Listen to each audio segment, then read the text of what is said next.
విశాఖ పర్యటనకు ప్రధాని మోదీ వచ్చారు. ఆయనకు ఘన స్వాగతం పలికారు CM Chandrababu, deputy CM Pawan Kalyan.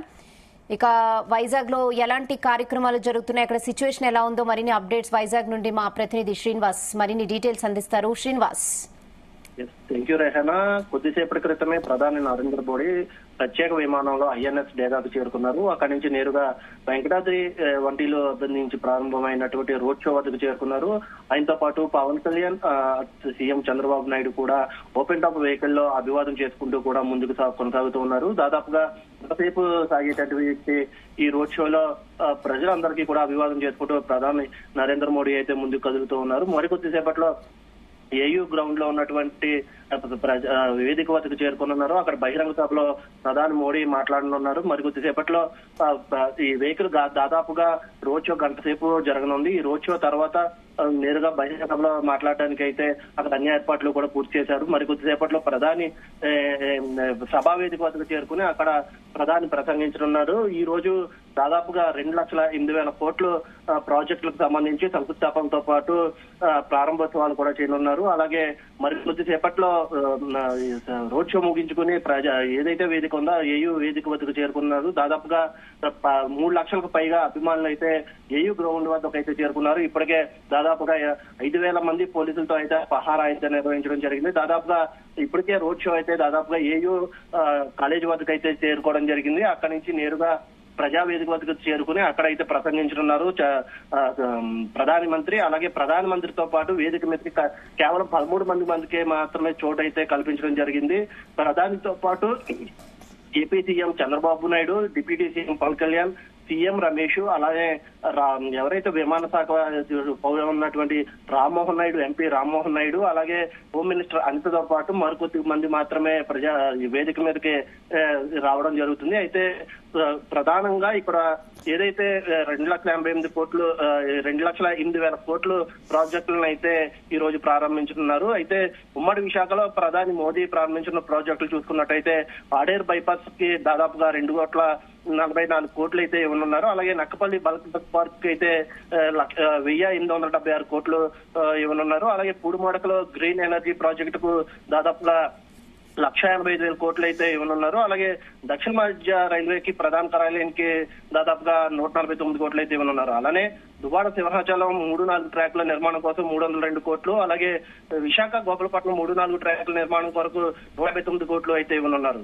అయితే గంగవరం పోర్టు కూడా దాదాపుగా 154 కోట్లు ఇవ్వనున్నారు. అలానే బౌదారా ఈజారాగరం రోడ్డు విస్తరణకు దాదాపుగా 159 కోట్లు అయితే ఇవ్వనున్నారు. అయితే ప్రధానంగా విశాఖ స్టీల్ ప్లాంట్ కు సంబంధించి ఏ విధంగా మాట్లాడతారు అనేది అయితే ఇప్పుడు ప్రధానంగా చర్చగా అయితే కొనసాగుతుంది. ఇప్పటికే కాంగ్రెస్ నాయకులందరినీ కూడా అరెస్ట్ చేయడం జరిగింది. ఇప్పటికే కొంతమంది వామపక్ష పార్టీ నాయకులు అయితే తిరుపూర్ మదిలిపాలెం బస్ స్టాప్ వద్ద నిరసన వ్యక్తం చేశారు. వారందరినీ కూడా పోలీసులు ఇప్పటికే అదుపులోకి తీసుకోవడం జరిగింది. అయితే గత కొద్దికాలంగా విశాఖ స్టీల్ ప్లాంట్ కు సంబంధించి ప్రైవేటీకరణ ఆపివేయాలంటూ కూడా స్టీల్ ప్లాంట్ కార్మికులు అయితే ఇప్పటికే నిరసన వ్యక్తం చేస్తూ ఉన్నారు. దాదాపుగా చాలా మందిని, అంటే ఇప్పటికే కొంతమంది రోడ్ల మీదకి వచ్చి నిరసన వ్యక్తం చేస్తున్నటువంటి స్టీల్ ప్లాంట్ నాయకులతో పాటు స్టీల్ ప్లాంట్ ఉద్యోగులు కూడా అరెస్ట్ చేయడం జరిగింది. అయితే ఇప్పటికే ప్రధానమంత్రికి అనేక సార్లు వెల్లడించడం జరిగింది. స్టీల్ ప్లాంట్ ప్రైవేటీకరణ వెంటనే నిర్మూలించాలంటూ ఆపాలంటూ కూడా ఇప్పటికే ప్రధానమంత్రికి జనసేన ఎంపీతో పాటు టీడీపీ ఎంపీలు కూడా చెప్పడం జరిగింది. Okay okay Srinivas. 65,000 करोड़ रुपए की प्रोजेक्ट की आधारशिला रखेंगे।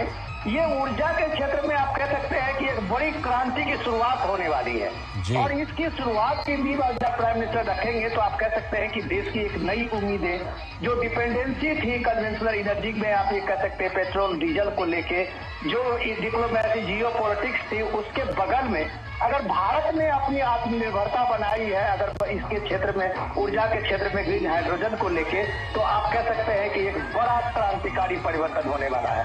आप कह सकते हैं कि आज की जो ये शुरुआत है वो देश को एक नई दिशा और दशा दे सकती है। तो प्राइम मिनिस्टर की मोदी के जो रोड शो में ये बात लोगों को पता है कि ये ग्रीन हाइड्रोजन को प्रोजेक्ट को लेके विशाखापट्टनम में, और 2 लाख करोड़ के ज्यादा के जो प्रोजेक्ट होने वाले हैं वो इंफ्रास्ट्रक्चर के रूप में देश को किस तरह से एक नई क्रांति लाने वाली है, इसकी शुरुआत अगर जनवरी के फर्स्ट वीक में होने वाली है तो ये एक तरह से 2025 का एक नया आगाज है। लालचंद जी, बिल्कुल ये नया आगाज है और आंध्र प्रदेश में इस आगाज में जबरदस्त उत्साह भी दिखाई पड़ रहा है। लेकिन जो आपने ग्रीन हाइड्रोजन परियोजना का जिक्र किया है, मैं नीरज से जरा उसका और कुछ डिटेल लेता हूं। नीरज, जो 2 लाख करोड़ रुपए की परियोजनाएं हैं उसमें करीब करीब 1,85,000 करोड़ रुपए का ये निवेश है, जो कि ग्रीन हाइड्रोजन प्रोजेक्ट में परियोजना में ये निवेश होना है। नीरज से हम बाद में जुड़ेंगे, फिलहाल विनोद जी हमारे साथ जुड़े हुए हैं, उनसे जरा इस परियोजना के बारे में भी बात करते हैं। जिस तरह से कि ग्रीन एनर्जी पर जोर है विनोद जी मोदी सरकार का, उसमें तो ये 1,85,000 करोड़ रुपए की ये परियोजना है ग्रीन हाइड्रोजन की। ये तो बहुत बड़ा दिन कहा जाएगा ग्रीन एनर्जी को लेकर, स्वच्छ ऊर्जा को लेकर, हरित ऊर्जा को लेकर।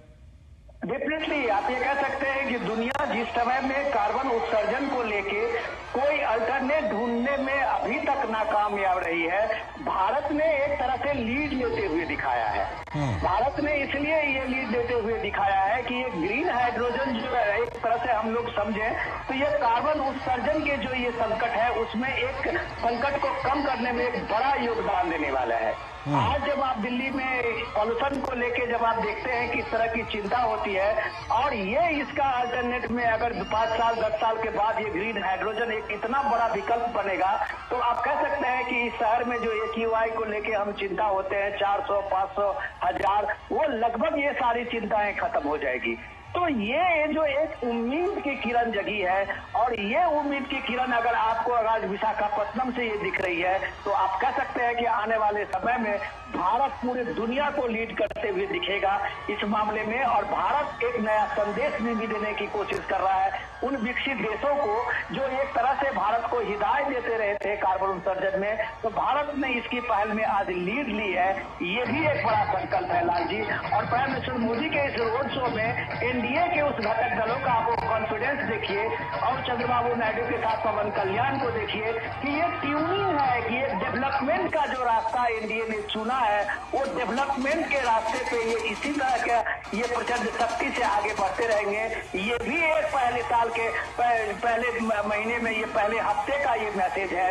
इस तरह के कई संदेश हैं आज पीएम मोदी के रोड शो में। और जब भी कभी प्राइम मिनिस्टर मोदी इस तरह के बड़े प्रोजेक्ट की शुरुआत करते हैं, एक बड़ी क्रांति की शुरुआत करते हैं, एक बड़े अभियान की शुरुआत करते हैं, तो वो जनता के बीच में करते हैं। और यही मकसद इस रोड शो का है, जो कम से कम वो इस चीज को जनता के बीच लेके आए हैं कि भारत आज किस तरह से दुनिया के सामने आंख से आंख मिलाने की स्थिति में है। और ग्रीन हाइड्रोजन की जो ये क्रांति होने वाली है, वो विशाखापट्टनम से आज से इसकी शुरुआत है। लाल जी, आपने क्योंकि मैसेज की बात की तो मैं थोड़ा सा इसमें पॉलिटिकल मैसेज की भी बात जोड़ देता हूं कि बड़ी चर्चा थी लोकसभा चुनाव के नतीजे के बाद, जब एनडीए को बहुमत मिला था तो बड़ी चर्चा थी चंद्रबाबू आएंगे तो किन शर्तों पर आएंगे तो कितने दिनों तक रहेंगे, पता नहीं कैसी केमिस्ट्री होगी। लेकिन ये तो केमिस्ट्री विशाखापट्टनम में जबरदस्त दिख रही है, और वहां से ये भी मैसेज पूरे देश में जा रहा है। विनोद जी, लाल जी, मैं जितना समझ पा रहा हूँ, जो राजनीति को और राजनीतिक 25 साल में देखा है, मुझे लगता है कि चंद्रबाबू नायडू इन सब चीजों से पॉलिटिक्स में एक अलग है। उन्होंने विकास को, तरक्की को, डेवलपमेंट को हमेशा तरजीह दी है। और उनको पता है कि आंध्र प्रदेश का जो डेवलपमेंट होना है, वहाँ अगर आधुनिकीकरण होना है, तो डेफिनेटली प्राइम मिनिस्टर मोदी आज की तारीख में इस देश के सबसे बड़े संवाहक हैं। वो ये बात जानते हैं कि प्राइम मिनिस्टर मोदी की जो ऊर्जा है, वही ऊर्जा जो है देश को एक नई क्रांति का और नई विश्वास के साथ आगे बढ़ा सकता है।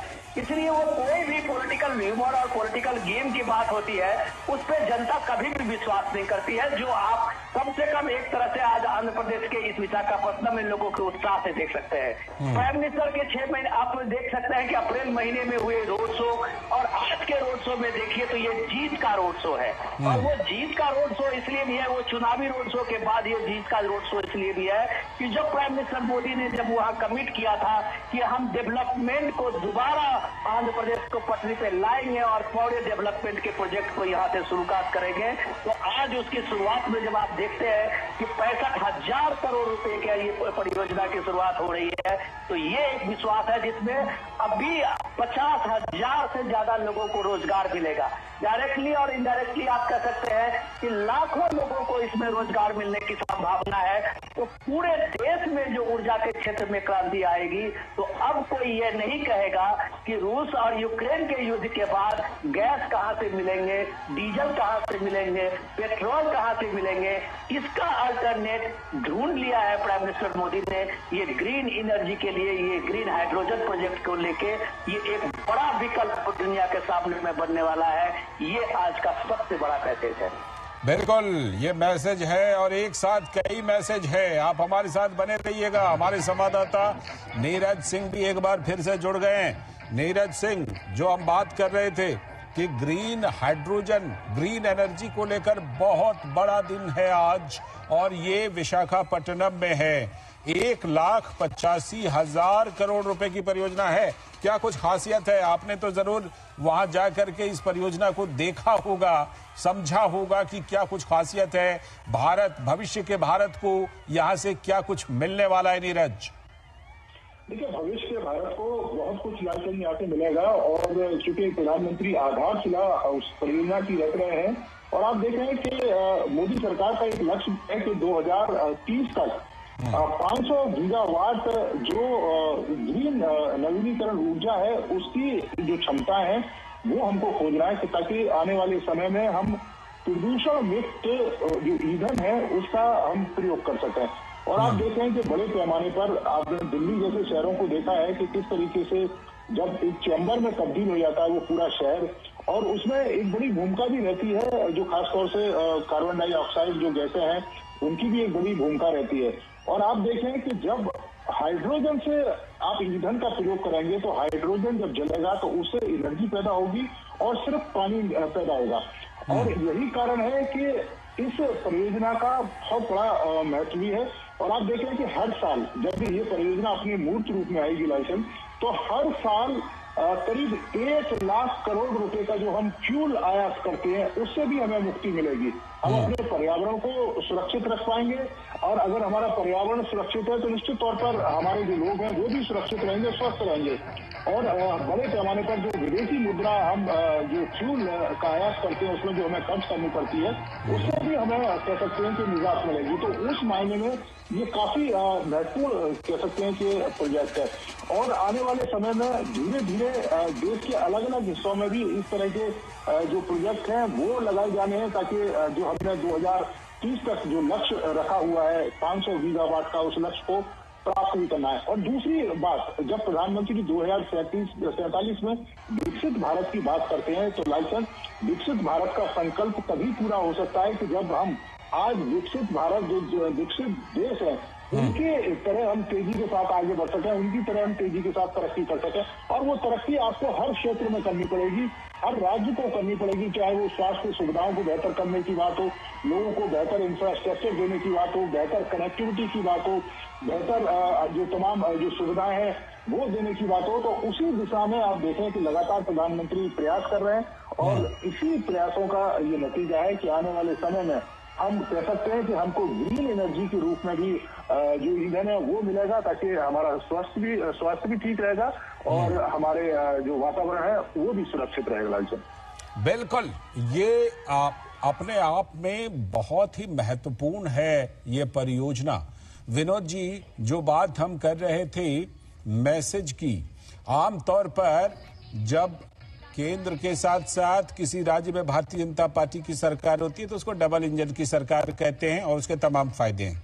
ये वाला डबल इंजन तो कुछ और भी खास है, जो आंध्र प्रदेश में डबल इंजन की सरकार है, और इसीलिए प्रधानमंत्री का ये दौरा भी बहुत खास और परियोजनाएं भी बहुत खास। लाल जी, ये डबल इंजन की सरकार देश को बहुत आगे ले जाने की योजना लेके आया है। ये डबल इंजन की सरकार को जब आप देखते हैं तो आप कल्पना कीजिए उस दौर में, जो मुझे शायद याद है कि पेरिस का वो ये एग्रीमेंट है पूरे दुनिया में